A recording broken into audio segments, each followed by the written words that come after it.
The mountain road was empty that December morning when Jack Morrison spotted something dark against the white snow.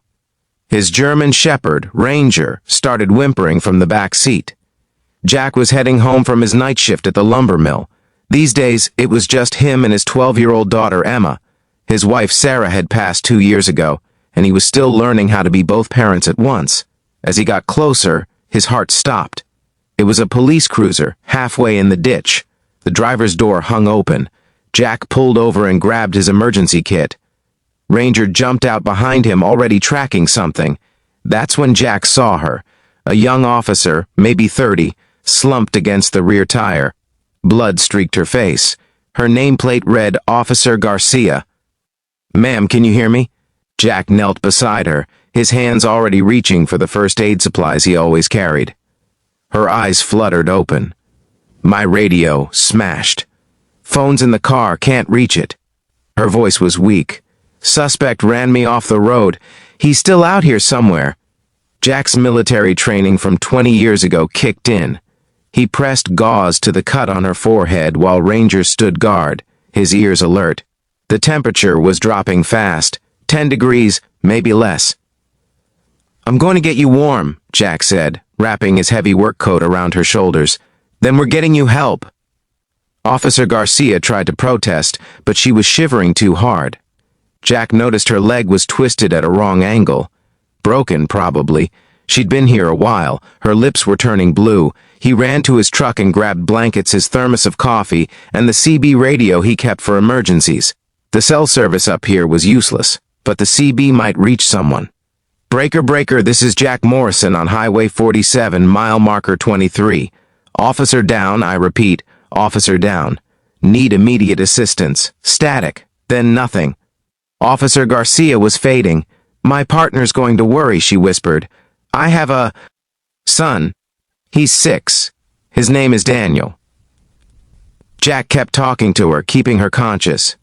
He told her about Emma, about how hard it had been since Sarah died, about the small moments that kept him going. A smile from his daughter. The first snow. Ranger's loyalty. "You're going to see Daniel again," Jack promised. "I lost my wife, but I still have my girl. You're going to hold your boy tonight." Ranger suddenly barked, sharp and urgent.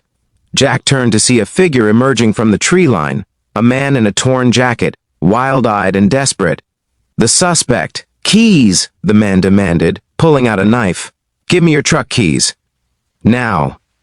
Jack stood slowly, placing himself between the man and Officer Garcia.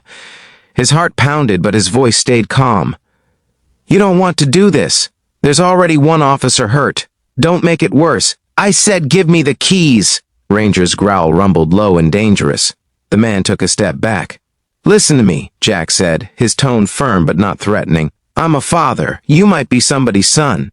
Maybe you made mistakes, but hurting people, this isn't how your story has to end." Something flickered in the man's eyes. His hand wavered. "I served in Afghanistan," Jack continued. "I've seen good men make bad choices out of fear, but I've also seen them choose different. Choose better. It's not too late." The man looked at the knife in his hand, then at Officer Garcia, barely conscious on the ground. Slowly, the weapon lowered. "I just wanted to go home," he said, and suddenly he looked very young. "I just wanted to see my mom." "Then let's make that happen the right way," Jack said gently. The CB radio crackled to life. "This is Sheriff's Dispatch. We copy. Units en route to mile marker 23, ETA 12 minutes. Jack kept talking to the man, keeping him calm until the sirens wailed in the distance. The suspect sat down in the snow and waited. The ambulance took Officer Garcia first. As they loaded her stretcher, she grabbed Jack's hand. "Thank you. You saved my life." "Ranger helped too," Jack said with a small smile. 3 weeks later, Jack was at Emma's school concert when someone tapped his shoulder. Officer Garcia stood there in her dress uniform, walking with a slight limp but smiling. Beside her was a small boy with her same dark eyes. "This is Daniel," she said. "I wanted him to meet the man who made sure his mom came home." The boy looked up at Jack with serious eyes. "Thank you for saving my mommy." Jack knelt down to his level, his throat tight. "Your mom's very brave. And you know what? Sometimes we all need a little help. That's what people do for each other. Later, at the coffee shop, Officer Garcia told him the rest. The suspect was getting help, a chance at redemption instead of just punishment. The police chief had given Jack a civilian commendation, but more than that, she'd started a program teaching officers wilderness first aid, inspired by what happened on that mountain road. One act of kindness, she said. Look what it created. Jack thought about Sarah, about the values she'd wanted to pass to Emma, about being the kind of man who stops when someone needs help, even when it's cold and dangerous and easier to drive past. My wife used to say we're all just walking each other home, he said quietly. I guess that morning I was walking you home to Daniel. As Jack drove home that night, Emma sleeping in the passenger seat and Ranger in the back, he felt something shift in his chest.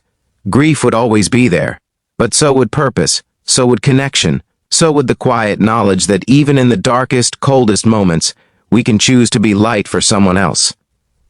Sometimes being a hero isn't about being fearless, it's about being present when someone needs you most.